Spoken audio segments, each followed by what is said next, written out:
welcome to CozyAnimeCookie, aka your girl Alicia, and we are going to be diving into Aquadine. You guys have no idea how I've been trying to get this game started. I had some audio issues per usual, but I think this time around, I might have gotten a good hold onto it. Let's hope that happens. But anyway, let's go ahead and dive into this story and we can see what the world of Aquadine or Aquadine, I think it's called Aquadine. I really don't know how to pronounce it. But anyways, with no further ado, let's just go ahead and dive right in. Long ago, a devastating drought ravaged the land. Their soil was too parched to grow crops, and their livestock dwindled in number. Heat strokes, hunger, and dehydration took the lives of countless villagers. Without the necessary resources for survival, the villagers turned to Levios, the sea deity, and prayed for food and clean water. Levios granted them their wish, but only under one condition, that the merfolk would be allowed to live peacefully among them. And for many decades, they did. Over time, however, the merfolk were gradually discriminated against because they were considered abnormal half-humans, inferior beings. Levios became enraged and created an underwater kingdom, now known as Ancient Aquadine, to personally lead and protect the merfolk himself. Until one day, the ancient civilization ceased to exist. Over here. Teal. And so, the people of the land named this town Aquadine as a... See, I said Aquadine earlier, and now I'm calling it Aquadine. Aquadine as a tribute to the sea deity. This is also one of many statues sculpted by believers of the merfolk lore. Really? Are we seriously supposed to believe that mermaids existed? As a matter of fact. It's perfectly understandable that most people share the same skepticism, especially those who aren't from here. Even today, people continue to debate over the validity of lore, despite the lack of reliable evidence. However, it's impossible to ignore how the beliefs of our ancestors shape much of our culture. As a result, the desire to please Levios drove the town to become one of the best in the world at controlling water pollution. Aquadine even provides itself as a top exporter in both seafood and bottled fresh water. I just want some seafood. I haven't had a seafood boil in a long time, and I think with all this ocean thematics that I'm doing this week, I'm definitely gonna get a crab boil this weekend. Oh? Mr. Bello, pardon for the interruption, but I was wondering if you had any suggestions for a nice cup of coffee. We're actually near one right now. Look over here. Next to the statue, you'll find the Friesner Cafe, a family-owned business that has been around for over 50 years. They serve some of the best coffee and sweets in town, so I highly recommend you pay a visit. If you like, I could book a reservation for you too. Thank you. That would be great. Thank you. Why, yes. My pleasure. If you have any other questions, please don't hesitate to ask. Hey. Is there a marble store around here? Oh? Marbles. My daughter has collected marbles since she was a kid. I can never understand why, but she absolutely loves them. Daddy. Don't worry. There's no need to be ashamed about what you like, though it is the first time anyone's asked me about marbles. You might have some luck checking the souvenir shops in the mall. I can write you a list when we get back. Isn't that great, Violetta? Let's go there together after the tour. All right, thanks, Dad. It must be nice for a family to spend time like this. I wish I can do that more often. Oh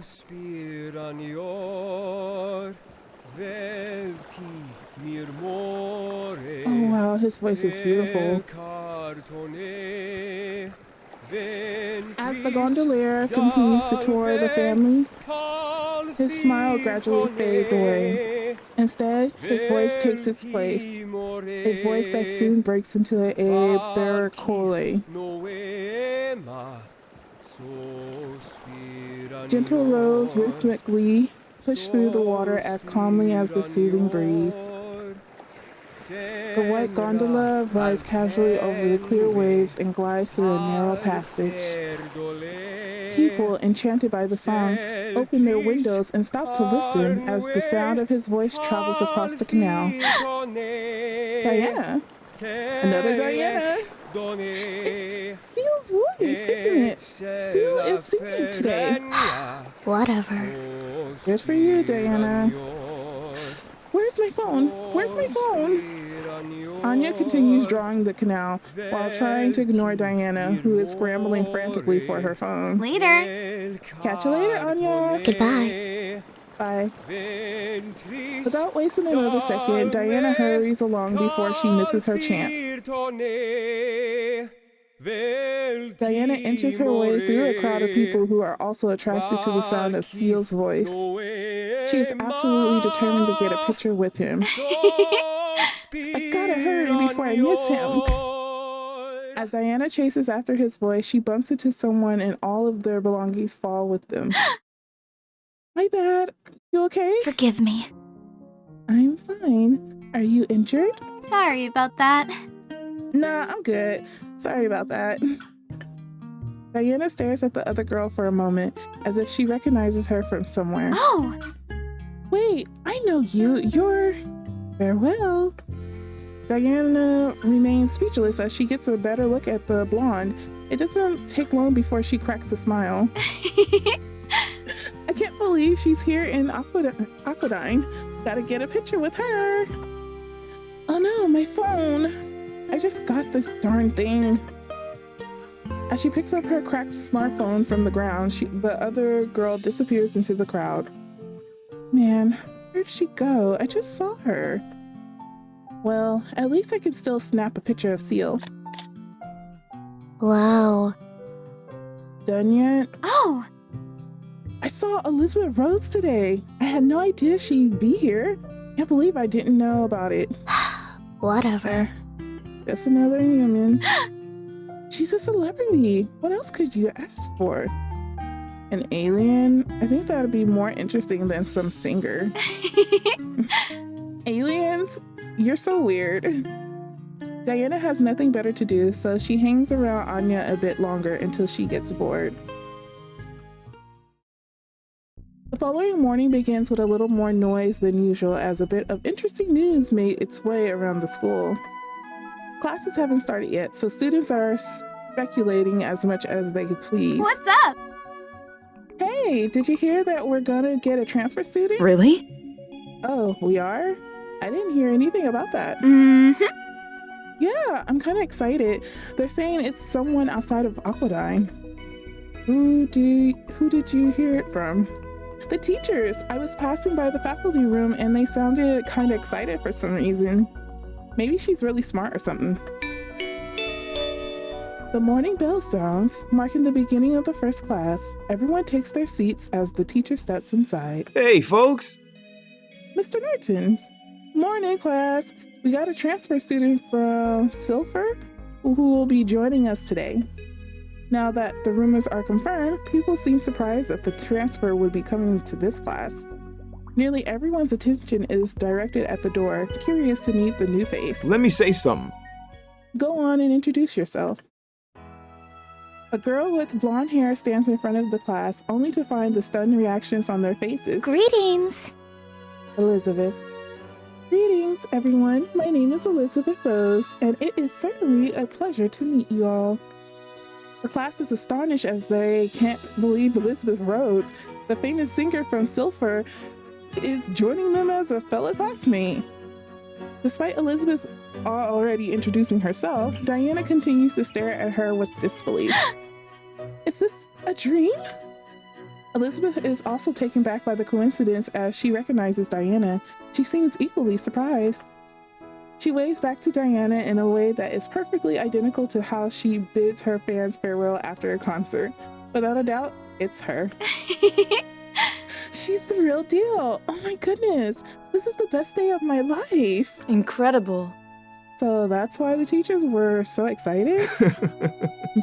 I know. Elizabeth is famous and all, but she's still a classmate. Save all the fanboy, fangirl, fan whatever business for later. It appears an introduction is unnecessary. Oh, yeah? In that case, I'll just talk about myself. Hey! Boo! Nobody cares about you, Mr. Norton. You see, I wasn't exactly from around here either. Spent many years sailing the seas and carrying out missions on the good old SS Newport. How wonderful! You were a sailor? That's fascinating. And there goes the spotlight. I've been to all sorts of places, but there's something special about this town, I'll tell you that. Have you been to Silver? You bet. I've been everywhere, Goldie. Pardon? Goldie? Yeah, that's your very own nickname, you like? Well, but man, with all of us shipmates bunched up together, it can get freaking hot in there. Would have traded anything for some air, Hey. I bet. Now that you mentioned it, is that why you never wear a suit like the other teachers? Right on the money, Karate Kid. You sure don't want to see me sweat. Maybe if he keeps this up, we'll stall out the clock. Almost forgot. Oh, almost forgot, but I got a class to teach. Never mind. There's a seat over there, Goldie. Elizabeth strolls down a few rows towards the empty seat by the corner before Mr. Norton begins the lesson. Class finally concludes for the day, but no one seems ready to leave though, which is rare. Hey, folks. That's it for today, folks. Could someone show Elizabeth around before the next class? oh! I'll do it, Mr. Norton. Other students volunteer as well, but Mr. Norton is looking elsewhere. After scanning the lively room, he spots a bookworm reading alone at his desk. He's the perfect target. Romeo, I got a mission for you. Robin tries his best to ignore him as he flips to the next page of his book. What's going on? Earth to Romeo. Enough! Could you stop calling me that? My name isn't Romeo. Sure it is. Anyway, show the new girl around, would you? What? Why Four Eyes of all people? He barely talks to anyone. With Mr. Norton's overwhelming presence before him, Robin twitches. He knows all too well there's no escape once his teacher's mind is made. Fine. See you around. Attaboy, I'll leave her to you. Elizabeth greets Robin with a smile. That sight alone is enough to make any boy fall head over heels for her, but he doesn't waver. The two of them begin their school tour, leaving the rest of the class disappointed. With several students watching from the windows, Robin seems more anxious than ever to finish the tour. He's clearly not comfortable with this much attention. Forgive me. Allow me to apologize for interrupting your reading. You appear to be enjoying that book. Don't worry. It's fine. Mr. Norton always does whatever he wants. My. He certainly is an amusing teacher. I've never met one as charismatic as him. You seem popular for someone new. What do you do? I'm a singer. A singer, huh? You plan on performing here too? You see, I recently moved to Aquadine due to my father's business, so I am uncertain at the moment. Even if that's the reason why you moved, you could still perform here if you wanted. There are several opera houses here. well, To be honest, I've taken a break from my career. Let's move on, shall we? Elizabeth walks on ahead, leaving Robin a bit surprised by her reaction. However, his demeanor reverses the moment she makes a wrong turn. He follows after her before she gets lost and shows her around from there. Gosh, this school is so cool. If I went to a high school like this. Anyways, after a brief tour around the school, Robin and Elizabeth enter the cafeteria for their last stop. After then, the late lunch lady's getting things ready. It's just the two of them. And finally, here's the cafeteria. my. Oh, I am anxious to try out your menu. Do you enjoy sharing meals here with your friend? Sure.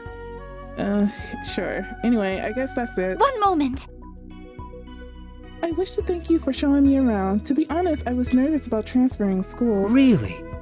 Do you miss your hometown? Silver was the town I grew up in after all. Perhaps I require some time to grow accustomed to these changes. You are too kind. Thank you again for your time. I shall take my leave now. Actually, there's one more place I haven't shown you. Robin leads Elizabeth out of the cafeteria for their last stop of the tour. A few footsteps echoed through the barren stairway before they reached the top floor. After turning the doorknob, Robin and Elizabeth shield their eyes from the bright sunlight. Oh, How wonderful. beautiful! You can see so much of the town from up here. The seagulls chirping over the soothing waves, the ocean breeze pressing against our faces, and bird's eye view of the town. This is my favorite place. My. Really now? I thought you would have said the library. Way to judge a book by its cover, but that's not what I meant. This whole town is my favorite place. That's why I can understand how much you miss your home. For a while, neither of them say a word as they continue to savor the scenery in silence. Since you're already here, you may as well learn what this town is like. You can even tell your friends about your experiences whenever you visit them. After getting lost examining the wondrous town from a distance, Elizabeth looks at Robin and notices he's smiling for the first time today. Forgive me. What was your name again? Robin. Robin Leon? May I call you Mr. Bookworm instead? I believe that nickname suits you quite well. No. Robin will do. You see. You remind me of someone I met a long time ago. Thank you again for guiding me and for sharing this view. I will never forget it. Robin and Elizabeth head back inside together as it's nearly time for their next class. After another long tour, Seal sculls towards the dock and reaches for his rope. He extends his hand to help his passengers off the gondola. Thank you. Thank you for choosing the Cloud Company. Have a good evening. Once they go their separate ways, Seal stretches before grabbing the doorknob, but just as he nearly opens it, he hears a familiar song. The song. It's my song. It's faint, but she has a nice voice. Did your voice change? You sound like a little girl. No, Grandpa, someone else is singing my song, so I kind of want to follow it. His response is met with a brief moment of silence until someone hurries out the door. Oh, yeah? What are you doing? Do you not know about the sirens? Why, yes. Yes, Grandpa will speak. It's okay. Grandpa will tell you. Long ago. They are beautiful yet dangerous creatures who lure sailors towards rocks with their song. Then crash! All the men drown. Isn't that just a myth? This whole town was built on mythology. You, of all people, should know that. So? Never said I believed in it. But you are just a boy. You are too young to die. I'll be back in a bit. Fine. Fine. But if you are still alive, go buy some groceries. Salmon is 30% off today. Grandpa Himmel goes back inside to watch cartoons, showing no further concern for Seal. Okay. The girl's voice leads Seal's gondola through a shore he hardly visits.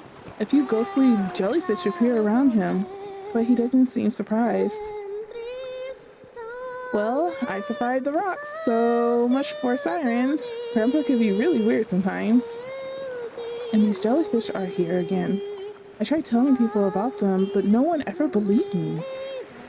I used to think they were part of my imagination or something. How are you? It's been a while since I've seen you guys. How are you? The jellyfish don't respond. Of course, they can't talk. However, something did change. The girl's singing stopped. Theo turns toward her direction and his eyes widen. Could it be? a siren? She's so pretty. Oh, she's so pretty and magical. I think I'm gonna be playing Infinity Nikki after this. Look how pretty she is. Wait, what am I saying? Sirens are half bird, but this is a mermaid. Still pauses before realizing the girl before him isn't something he sees every day either. A mermaid. Frightened, the mermaid quickly dives underwater and swims away as fast as she could, leaving Seal speechless. I don't believe it. Did I really see a mermaid? Seal wanders around the shore for about half an hour, but he comes up short of any clues. She's gone. Guess I scared her away. The jellyfish linger by as if they're watching over him. He stares back and cracks a smile. I suppose you guys wouldn't have anything to say, would you? Still doesn't hang around much longer since it's getting late, so he skulls home. Seal's gondola makes its way back to the canal, a view that looks even more stunning now than during the day. Yeah. Oh. I saw a girl who looked like a mermaid, but was she real? It was dark, so maybe I was seeing things. Hey. Hey, Seal. How have you been? Hello. I'm doing fine. Thanks for asking. What are you doing out here so late? I thought your shift ended a while ago. It is, but I'm just out on a late school. Guessing you're wrapping things up too? Yeah. Yeah, I'm just taking out the trash. It's almost time for us to close for the night. Cameron works for his father's restaurant whenever they need extra hands, which is quite often given their success. Young Pizzeria is a highly recommended restaurant for tourists and locals alike, so their popularity is comparable to the Friesner Cafe. Cameron, did you hear someone singing earlier? What? It's kind of noisy in the restaurant, so probably not. Was it you? No. No, but it was my song though. You mean Tori's song. How is she doing, by the way? From what I've heard, Tori seems a bit better these days and even reads more often, despite her failing vision. Oh, that's good. I heard that she had trouble singing and walking, so I was worried. It's an unknown disease that the doctors never witnessed before. They're not exactly sure what caused it or how to cure it. Robin doesn't like talking about it, and I heard that guests other than family weren't allowed. Sorry, but I hope you understand. It'd be overwhelming for her to see so many unexpected visitors. I was wondering if you could make an exception for me to see Tori. I'm really worried about her. She was the most requested gondolier in town before you came along, and I look up to her. Others probably feel the same. Why, yes. In any case, I'll talk to Robin. You've known him for a while, so I'm sure we can let you visit. Really? Really? I mean, I hope it's not too much trouble. You're fine. You have my thanks. Thanks. I have to get back now, so I'll see you later. Cameron is such a worrywart, but he's a cool guy. Anyway, I better get back before Grandpa starts complaining again. Cameron returns to the restaurant to finish cleaning up for the night, while Seal heads back home. Robin goes to the hospital to pay his mom a visit. With the intention of spending the night, he brought a change of clothes and a toothbrush. Oh, you're still up, Mom? Robin! I had a feeling you'd stop by, so I stayed up a little longer. Don't worry. You need to get some rest. Don't worry about me. Tori sets aside the book and gives Robin her undivided attention. How are you? How was your day? Mostly the same. We had a transfer student though, so Mr. Norton made me show her around. Oh? Her? What's her name? Elizabeth Rose. Do you know her? The singer from Silver? That's exciting. Maybe you could be friends. With someone like me, she'll find out what everyone thinks of me sooner or later. But you two have something in common. After all, I heard that you've been singing lately. Seal? The room turns quiet enough that one could faintly hear crickets chirping outside. After a brief moment, Robin fixes his glasses. Really? How many times do I have to tell you, Mom? Just call me Robin. My. Right, I'm sorry. The nurses just can't stop talking about you. Anyway, how are you feeling? Did Mr. Woodman say anything? Wait, I'm confused. So, is Robin Seal? Whoa, okay, I gotta keep reading. Wow. My condition worsened a little, but I'm still doing okay. I see. Hopefully everything works out. When I get better, we can go sculling together. I'm excited to see how much you've improved. Sure. Yeah, it's been so long since I've seen you with the oar. Brings back memories. Do you remember those fresh pretzels we used to eat by that dock? We used to go there almost every weekend. Why, yes. Those were so good, especially when you dip them in warm cheese, and the smell of the butter that would just lure people in. There's a family that sells them near the floating market. I'll bring some when I come back. It's okay, you don't have to. How come? I thought you liked them too. I love you. We'll go together next time, okay? Okay. Robin and his mom continue talking about their days until it gets late. Aww. It's past midnight and Robin spends the night in his mother's hospital room, resting over the couch. I don't know how much longer it'll take before all of these bills get paid off, but I'll keep working for her sake. And that mermaid, that was a mermaid, right? Robin tilts his head and gazes over the moon by the window. His eyes can't stay open for much longer, and he soon falls asleep. Oh, okay, I get it. So Robin is Seal, but Seal is a concealed name for Robin. Got it. Kind of like, okay, got it. As Seal slowly opens his eyes, he finds himself immersed in the deep blue ocean.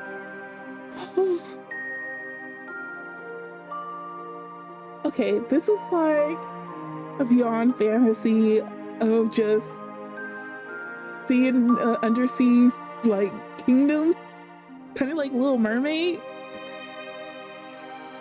It's just so pretty. Okay. His fingers reach out towards the radiant sunlight that glimmers over the surface. Where am I? Wait, am I breathing underwater? Schools of fish wander past him, directing his gaze towards a massive chunk of stone.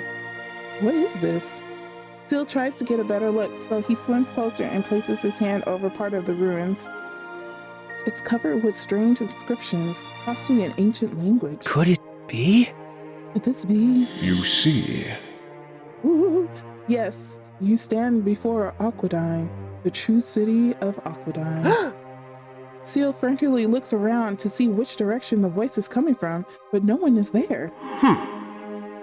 You are not to tell anyone what you witnessed this evening. What are you talking about? Fool. The young mermaid. Wait, did I really see a mermaid? And how does he know I saw her? Who are you? Suddenly, the ruins begin to shake and collapse, as if an earthquake is occurring underwater. A larger building breaks apart and tumbles towards him. Seal desperately tries to swim away, but he can't escape.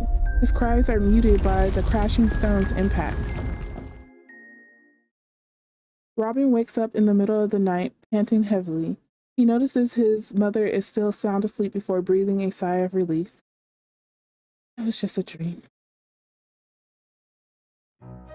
It's another early morning for Robin as he arrives in the near vacant school library, which means the perfect time for a nap. You know, this is so beautiful. If I ever walked into the library like this, it would be truly magical. And I know there's libraries that are similar to this, not exactly like this, but this is nice. Robin's tired body crumbles over an empty table as he tries to sleep. He's reminded of the events that occurred the night before. I never thought mermaids actually existed. Always believed it was just a myth, but maybe they're real? Whose voice was that in my dream anyway? And why did I see ancient Aquadine? I have so many questions, yet no answers. Robin follows his curiosity and decides to look around the bookshelves, abandoning his plan to sleep through the period. This school library actually has more books on merfolk mythology than most libraries in the world. Our school's founder was not only a wealthy man, but a firm believer of ancient Aquadine as well. He collected all sorts of related books in hopes to educate or convert his students. The only issue is deciphering whether a document is reliable or not, especially without any physical evidence. Even though that's been a problem for centuries, there are still a handful of believers who support the merfolk existence. Robin walks past a few shelves until one book, titled Mythology of the Merfolk Civilization, catches his eye. He reads a few pages. This seems like it'll be worth a read. Guess I'll just check it out. As he walks over to the front desk, Robin trips over his shoelace and loses balance. Whoa! A girl with straight black hair who was sitting at a nearby table sees the book over the marble floor and picks it up. Wow. There, you dropped this. As Anya returns it to Robin, she notices that it's a book about merfolk and is taken aback. Thanks. A book about merfolk? Yeah, I just felt like reading up on Aquadine's history, but it's still debatable whether they actually existed or not. Whatever. You do you. Without wasting another word, Anya flips her hair and walks away. Robin parts ways as well with something new to read. Later that evening, Seal guides his customers across a canal lit with street lamps on both sides. Through the light's reflection, he sculls gently enough so that one could just barely hear the sound of his oar. It is almost as if the gondola is floating through the indigo sky. Wow, that is just and surrounded by a swarm of dancing fireflies. That is such a beautiful imagery moment right there. Oh, I love that. This is beautiful. Once they finally reach the Clouds Company, Seal lets his customers off at the dock and bows to her after the tour. After waving goodbye to her, he looks towards the direction of the shore, curious whether the mermaid will show up again. Grandpa will speak. Okay. Robin, time to fix dinner. Grandpa is very hungry. I'll be out for a little longer, Grandpa, and stop calling me Robin while I'm in uniform. You'll blow my cover. Oh yeah? You won't? You want your grandpa to starve? No? Then come inside. Just give me an hour. I want to spend some time alone. Take this lantern and don't be out too late. Don't worry. Thank you, Grandpa. I won't be gone for long. Did you find out who was singing that night? No, I didn't. Just felt like looking around some more. Fine. Just watch out for the sirens. You worry too much, Grandpa. I came back last time, so I'll be fine. That is what they all say before they disappear. Forever. Seal wisely leaves before his grandpa can go on another long spiel about sirens. Oh, spiel. With the lantern attached to the Pharaoh, Seal cautiously glides towards the mystical shore. Once again, he sees the ghostly jellyfish wandering in the sky. Ooh. I see the jellyfish, but no mermaid. Maybe she isn't here tonight. After seeing me, I wouldn't be surprised if she never came here again. She seemed afraid of me. But how did the mermaid know Mom's song? I've never met her until that night. A sudden splash catches Seal off guard.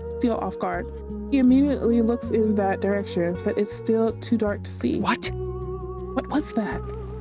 With his unaccompanied occupied hand still swings his rope around the closest tree branch and ties it. After putting away his oar and setting foot on rocks, he grabs the lantern and walks around the shore. Are you afraid of me? It's okay. You can trust me. Seal points his lantern wherever he could, but he doesn't see anyone nor get a response. It was probably a fish or something. He turns away. Seal spots someone from the corner of his view. A blue-haired mermaid emerges from the water, unmistakably the same mermaid from before. She's not swimming away this time. Nervous and scared, she stares back at him with her aquamarine eyes. Her arms act as an invisible wall, a sign that she's on her guard. No, she's definitely still scared. I'm not entirely sure, but maybe she's a little curious about me too. About humans? Could it be? Are you the mermaid who sang yesterday? She remains silent, but nods cautiously. She understands me. Maybe she can speak too. What is your name? The mermaid doesn't respond. However, she seems more careful about keeping her distance. There has to be something I can do to prove I'm harmless. I really want to learn more about her. To her surprise, Seal offers his hand as a sign of peace. She examines his extended hand, then his smile. The mermaid raises her hand over so slightly, almost tempted to trust him. However, she pulls back at the last second and swims away in fear. That didn't turn out too well, but maybe we'll meet again one day. As the night sky falls darker, the moonlight glistens over the river. Seal sculls away. Oh, hilarious.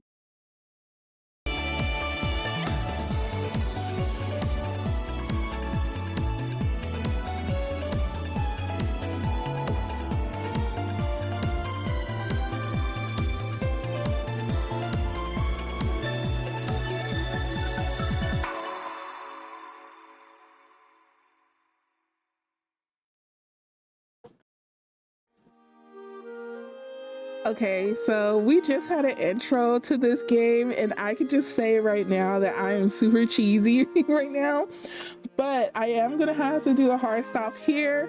I'm probably gonna have to cut out the intro songs just for copyright reasons. This story is going to be amazing. I can already tell it's going to be engaging and amazing, but I will try to post as much as I possibly can. I hope you have a great rest of your day, evening, night, or whenever you see this video. Comment down below, like and subscribe, and I will see y'all in the next one. All right, bye.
You